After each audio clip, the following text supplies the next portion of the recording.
So viewers আমি আপনাকেই বলছি, আপনি কি একজন সফল কনটেন্ট ক্রিয়েটর হতে চান? সফল কনটেন্ট ক্রিয়েটর হতে চাইলে আপনাকে ৫ টা নিয়ম মেনে কাজ করতে হবে।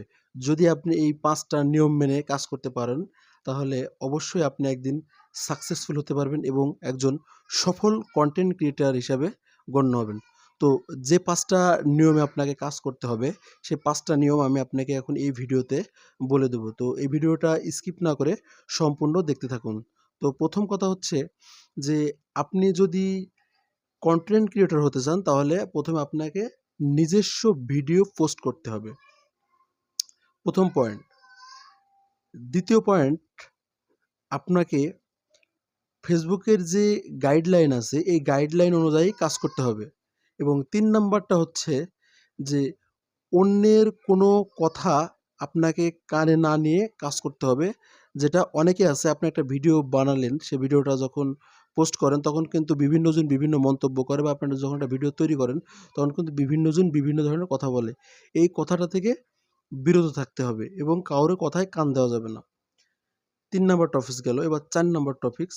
৪ নাম্বার টপিকস হচ্ছে আপনার ভিডিওতে ভিউজ হোক বা না হোক, আপনাকে কন্টিনিউ সর্বনিম্ন প্রতিদিন ২ টা করে রিলস এবং সপ্তাহে ২ থেকে ৩ টা লং ভিডিও পোস্ট করতে হবে।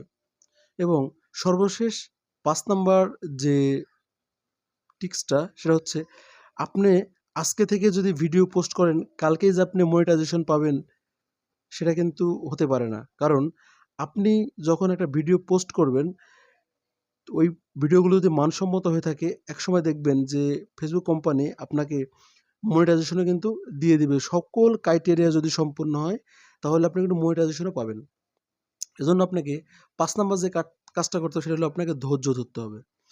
ধৈর্যের গুণ অধৈর্যের খুন। তো সর্বপ্রথম যে কাজটা সেটা হচ্ছে আপনাকে ধৈর্য ধরতে হবে। তো আপনি যদি ধৈর্য সহকারে ফেসবুকে কাজ করেন তাহলে কিন্তু ফেসবুক থেকে সফলতা অর্জন করে এখান থেকে কিছু ইনকাম করতে পারবেন। তো কিছু ইনকাম করতে গেলে নিজের থেকে কিছু প্রতিভা তৈরি করতে হবে আপনাকে। অন্যের কোনো কথায় কান দেওয়া যাবে না। তো আপনি যদি অন্যের কোনো কথায় কান দেন তাহলে কিন্তু আপনি ফেসবুক থেকে কিছুই করতে পারবেন না। তো সর্বপ্রথম অন্যের কথা থেকে বিরত থাকতে হবে আপনাকে। তো আমার কথাগুলো শুনে যদি ভালো লাগে অবশ্যই আপনার ফেসবুক টাইমলাইনে আমার ভিডিওটিকে শেয়ার করতে ভুলবেন না। তো আপনি যদি আমার এই পেজে নতুন হয়ে থাকেন তাহলে অবশ্যই আমার ফেসবুক পেজটিকে ফলো দিয়ে নোটিফিকেশনটি অল করে দিবেন।